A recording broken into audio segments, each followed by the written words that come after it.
Today we're going to talk about the Republican stunt that backfired on them at the State of the Union, and I sit down in Washington, D.C. with Secretary of Transportation Pete Buttigieg to talk about Sarah Huckabee Sanders' dystopian response to Biden's speech, Marjorie Taylor Greene screaming in the chamber, what's being done to rectify issues with the airlines, and an update on infrastructure. I'm Brian Tyler Cohen, and you're watching No Lie. So this past week, Biden delivered his State of the Union address. He beyond exceeded expectations in that speech, which I think was owed in large part to the fact that, yet again, Republicans spent every waking minute making Biden out to be, this senile old man who can't remember his own name. And so when Biden was able to find the podium, it was already a win. But of course, he went on to deliver a really, really strong speech, focusing especially heavily on job creation, on the economy, on the middle class. But there was one moment in particular that wasn't scripted that stole the show. In the last 2 years, my administration has cut the deficit by more than $1.7 trillion, the largest deficit reduction in American history. Under the previous administration, the American deficit went up 4 years in a row. Because those record deficits, no president added more to the national debt in any 4 years than my predecessor. Nearly 25% of the entire national debt that took over 200 years to accumulate was added by just one administration alone, the last one. They're the facts. Check it out. Check it out. How did Congress respond to that debt? They did the right thing. They lifted the debt ceiling 3 times without preconditions or crisis. They paid American bills to prevent an economic disaster in the country. So tonight I'm asking the Congress to follow suit. Let's commit here tonight to the full faith and credit of the United States of America will never, ever be questioned. Some of my Republican friends want to take the economy hostage. I get it, unless I agree to their economic plans. All of you at home should know what those plans are. Instead of making the wealthy pay their fair share, some Republicans want Medicare and Social Security to sunset. I'm not saying it's a majority. Let me give you, anybody who doubts it, contact my office. I'll give you a copy. I'll give you a copy of the proposal. That means Congress doesn't vote. Well, I'm glad to see you. And I tell you, I enjoy conversion. As we all apparently agree. Social Security and Medicare is off the books now, right? They're not to be discussed. All right. I'm ready. We got unanimity.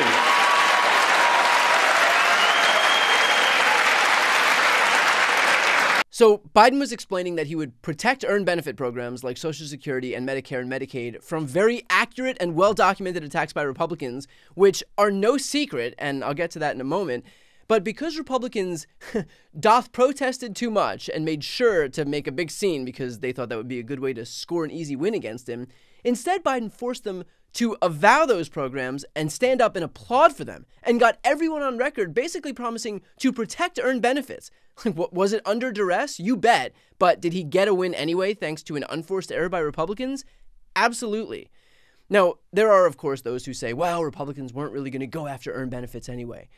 Couple things. First, Biden still scored a win here by being the one dictating the terms of the conversation. He was the one who seemed strong. It was him who got those Republicans to stand up and applaud for Social Security and Medicare and Medicaid, which they very clearly were doing under duress. Again, they didn't look strong. They looked backed into a corner. They looked like they were reacting because they had to react. And by the way, to do it at the hands of a guy who they themselves have branded, this confused old man, makes them look even more weak here. So that's the first thing. But the second thing is that Republicans have been vying to eliminate Social Security and Medicare and Medicaid for literal decades. Do not let anyone convince you that history started yesterday and that we don't have actual years and years and years of footage and recordings from Republicans vowing to dismantle your earned benefits. That's the bad faith bullshit that the media buys into, where as soon as a Republican says, no, I wouldn't possibly want to eliminate Social Security, and then the press is like, well, there it is. He said he wouldn't do it, so it must be true. I'll just type that shit out and post an article about it because apparently journalism is just blindly accepting whatever these known liars say to me. Like, maybe let's all just agree to have some self-respect and not play dumb as to how the GOP feels about what they themselves call entitlement programs. And just to add to that, we have plenty of proof that that is what they stood for. There was a great clip of Republican Senator Mike Lee looking absolutely perplexed when Biden accused Republicans of wanting to cut those programs. Like, the way that Mike Lee's face looked, it was as if Biden just claimed that Republicans want to walk into hospitals and pick out babies from the nursery and just eat them whole. Like, he looked so outraged. And yet, here's a clip of Mike Lee that may just undermine that whole shtick. I'm here right now to tell you one thing that you probably haven't ever heard from a politician. It will be my objective to phase out Social Security, to pull it up by the roots and get rid of it. Here, buddy.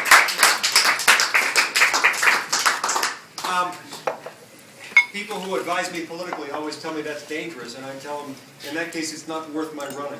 And of course, there's plenty more. Ron Johnson, Mitch McConnell, Rick Scott has his plan to sunset all federal legislation after 5 years. And if it's worth reauthorizing, then they'll just bring it back.